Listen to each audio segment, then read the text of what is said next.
Assalamualaikum warahmatullahi wabarakatuh. Kami dari kelompok 6 akan membahas materi tentang reseptor glukokortikoid. Adapun anggota dari kelompok 6 yaitu saya sendiri, Wode Risma, Sinta Indah Pratama, dan Ardiansa. Adapun submateri yang akan kita bahas kali ini yaitu yang pertama gambaran umum, yang kedua aktivitas dan efek kortikosteroid, yang ketiga jalur mekanisme aksi, dan yang keempat yaitu sebagai antiinflamasi. Pertama gambaran umum, di mana reseptor inti dia terdapat di sitoplasma dan aktivitas utamanya dia sebagai regulasi transkripsi gen. Untuk contoh ligannya yaitu asam retinoat, hormon tiroid, dan hormon glukokortikoid. Di sini kita dapat lihat pembagian jenis kelompok ligan, di mana ligannya dibagi menjadi 4 bagian. Yang pertama ada hormon, vitamin, produk antara dan produk metabolisme, dan xenobiotik. Nah, materi kita yaitu glukokortikoid, jadi dia termaksud jenis kelompok ligan yaitu hormon, di mana dia glukokortikoid ini dia terdapat di sitoplasma. 90%-nya dia berada di sitoplasma dan 10%-nya dia di nukleus, di mana dia glukokortikoid ini dia suatu molekul steroid yang dihasilkan secara alami oleh korteks adrenal atau kortikosteroid, di mana dia berdasarkan aktivitasnya dia dibedakan menjadi 2, yaitu glukokortikoid dan mineralokortikoid. Glukokortikoid dia berikatan dengan hormon atau ligan yang bersifat lipofilik. Kemudian dia menstimulasi gluconeogenesis. Dia mempunyai efek katabolisme protein pada jaringan ikat, otot lemak, dan kulit, memicu apoptosis dan mengurangi survival, diferensiasi, dan proliferasi berbagai sel-sel inflamatori termasuk limfosit dan makrofag. Dia menghambat fungsi leukosit dan makrofag sehingga dia memberikan efek imunosupresan. Dia juga mempunyai efek sebagai antiinflamasi dan reseptor steroid atau GR. Aktivitas reseptor glukokortikoid. Glukokortikoid secara langsung dia bekerja pada sel epitelia, sel otot, dan sel eosinofil pada sistem imun. Sel target untuk glukokortikoid yaitu suatu membran yang bersifat lipid atau lemak, sehingga dia glukokortikoid dapat menembus membran sel tersebut dan dapat masuk ke dalam sel sitoplasma. Glukokortikoid dia masuk dan berikatan dengan reseptor GR. Kemudian dia akan membentuk suatu kompleks glukokortikosteroid reseptor. Kompleks glukokortikoid reseptor dia akan menghasilkan suatu efek, dan jika berikatan dengan suatu protein aktivitas yaitu AP1. Efek dari AP1 itu yaitu menghambat reseptor sel terhadap pesan kimiawi, sehingga dia dapat mengurangi respon inflamasi lalu masuk ke dalam sel inti, di mana dia terdapat glukokortikoid reseptor elemen atau GRE, yaitu suatu landasan untuk GR. Kemudian antara GR dan GRE dia akan meregulasi transkripsi gen yang akan berefek seperti mengontrol produksi protein dengan reseptor biologis yang muncul, yaitu akan menurunkan produksi sitokin proinflamasi, meningkatkan protein antiinflamasi. Adapun efek terapinya yaitu sebagai antiinflamasi, yaitu merangsang produksi lipokortin atau suatu inhibitor fosfolipase A2. Kemudian dia sebagai imunosupresan, dia akan menekan sistem macam-macam sitokin, menekan jumlah eosinofil, basofil, limfosit, dan menghambat fungsi makrofag dan leukosit. Kemudian dia akan juga memicu pematangan paru pada janin sehingga akan meningkatkan produksi surfaktan paru. Untuk efek sampingnya yaitu konsentrasi glukosa dan glikogen menjadi meningkat sehingga akan menyebabkan kenaikan risiko diabetes, dan dia mempunyai efek katabolik pada jaringan ikat, otot lemak, dan kulit seperti osteoporosis, dan akan menghambat pertumbuhan anak dan atrofil jaringan. Selanjutnya, jalur mekanisme aksi dibagi menjadi 2. Yang pertama, genomik, di mana glukokortikoid akan berikatan dengan reseptor yang ada di dalam inti sel yang akan memodulasi transkripsi gen dan sintesis protein untuk menghasilkan respon biologis. Kemudian jalur non-genomik, yakni glukokortikoid berikatan dengan reseptor yang ada di sitosol dengan melibatkan berbagai protein intraselular. Di sini terdapat sebuah gambar yang menjelaskan tentang mekanisme aksi dari glukokortikoid. Seperti yang telah dijelaskan sebelumnya, awalnya pada kondisi basal, glukokortikoid yang berada di dalam sitoplasma bersama dengan protein capron akan membentuk kompleks. Nah, jika glukokortikoid tersebut berikatan dengan hormonnya, maka glukokortikoid reseptor akan terdisosiasi dari capronnya, atau dalam arti lain, akan terlepas dari protein capron dan akan mengalami translokasi atau bermigrasi masuk ke dalam nukleus yang berfungsi sebagai faktor transkripsi dengan mengikat glukokortikoid reseptor elemen yang akan mensintesis protein sehingga nantinya akan menimbulkan suatu respon biologis tertentu. Mekanisme ini akan meningkatkan genomik yang sebagai antiinflamasi seperti lipokortin, IL-10, dan berbagai protein lainnya disebut sebagai transaktivasi. Pada gambar ini menjelaskan tentang aktivitas genomik yang melibatkan transaktivasi dan transrepresi.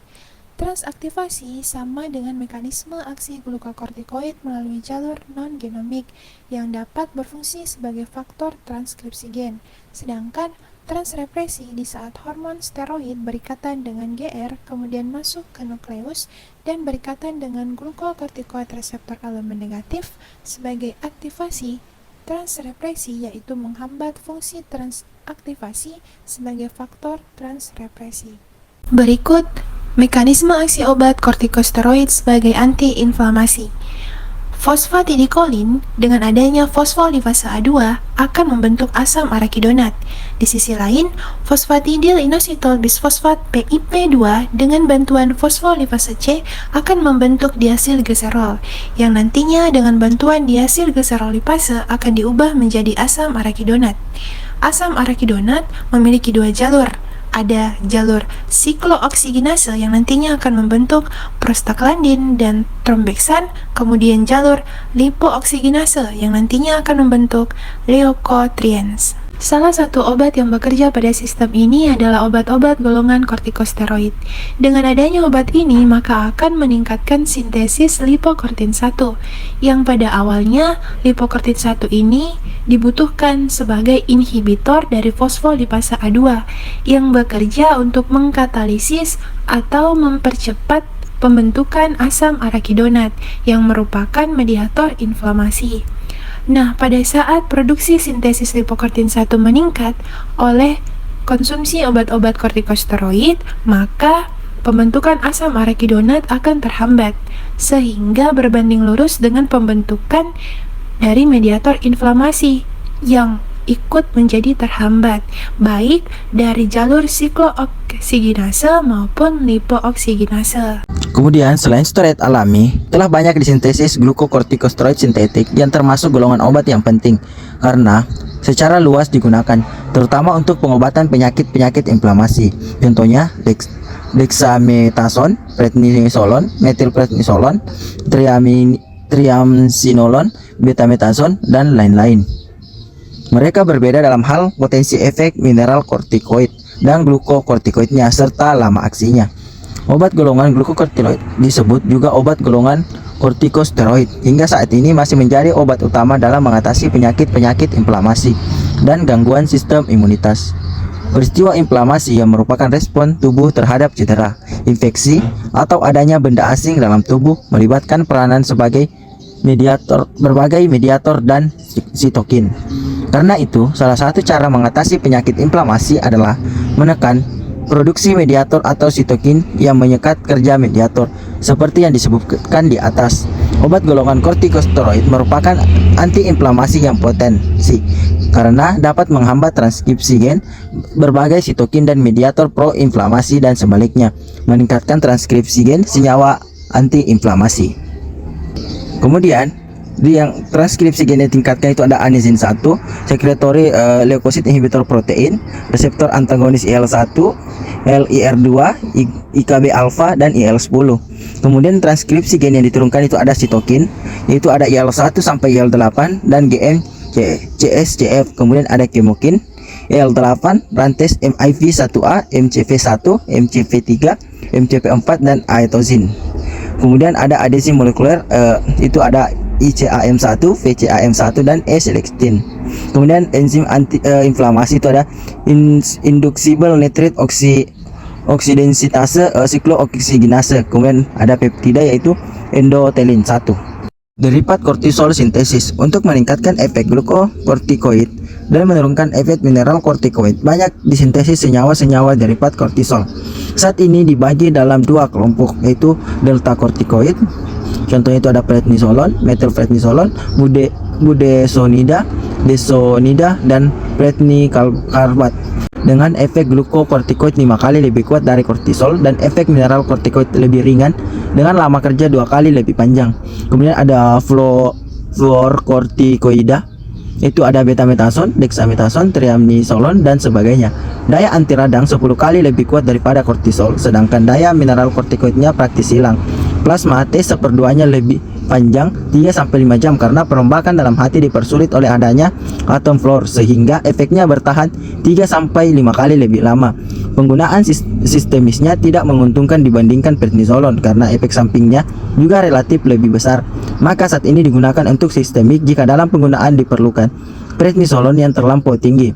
Penggunaan topikal seperti salep atau krim sangat banyak dan sering digunakan karena efeknya lebih bagus dibandingkan kortisol. Penggunaan glukokortikoid, itu pertama ada terapi substitusi, digunakan pada insufinsi adrenal seperti pada penyakit Addison, yaitu rasa letih, kurang tenaga, dan otot lemah akibat kekurangan kortisol. Dalam hal ini diberikan hidrokortison karena efek mineral kortikoidnya lebih kuat. Kemudian ada terapi non-spesifik, yaitu berdasarkan efek anti radang, anti alergi, dan imunosupresif, juga menghilangkan perasaan tidak enak atau malaise. Umumnya diberikan prednisolon, triamcinolon, dan dexamethasone. Dengan mekanismenya itu, obat kortikosteroid memiliki kegunaan terapeutik yang luas, antara lain sebagai antiinflamasi pada berbagai penyakit inflamasi kronis maupun penyakit autoimun seperti lupus eritematosus, artritis reumatoid, sindrom nefrotik, dan berbagai penyakit alergi termasuk asma. Selain itu, kortikosteroid juga dapat digunakan sebagai obat imunosupresan pada pasien pasca transplantasi organ. Dengan mekanisme itu pula, efek samping obat kortikosteroid juga cukup luas, antara lain osteoporosis, monfes, hiperglikemia, gangguan lambung, dan penurunan daya tahan tubuh. Sebuah studi pada manusia melaporkan bahwa terjadi penurunan kadar osteoprotegerin dalam serum setelah pemaparan metilprednisolon jangka pendek. Efek tersebut dapat bervariasi tergantung potensi obat. Obat golongan glukokortikoid dan perbandingan sifatnya. Yang pertama itu ada yang obat aksi pendek, kemudian ada obat aksi panjang. Untuk yang aksi pendek seperti hidrokortison, potensi relatif retensi Na itu adalah 1, potensi relatif antiinflamasi 1, perkiraan ekivalensi dosisnya itu ada 20 mg, kemudian perkiraan waktu paruhnya itu 1-2 jam, kemudian waktu paruh biologis itu 8,12 jam. Dan kemudian untuk aksi panjang, contohnya itu dexamethasone, potensi relatif retensi Na-nya itu adalah 0, kemudian potensi relatif antiinflamasi itu adalah 25, kemudian perkiraan ekivalensi dosisnya itu adalah 0,7 mg, kemudian perkiraan waktu paruhnya itu 3-4,5 jam, kemudian waktu paruh biologisnya itu 36,54 jam. Sekian dan terima kasih. Itulah presentasi dari kelompok kami. Lebih dan kurangnya mohon dimaafkan. Wassalamualaikum warahmatullahi wabarakatuh.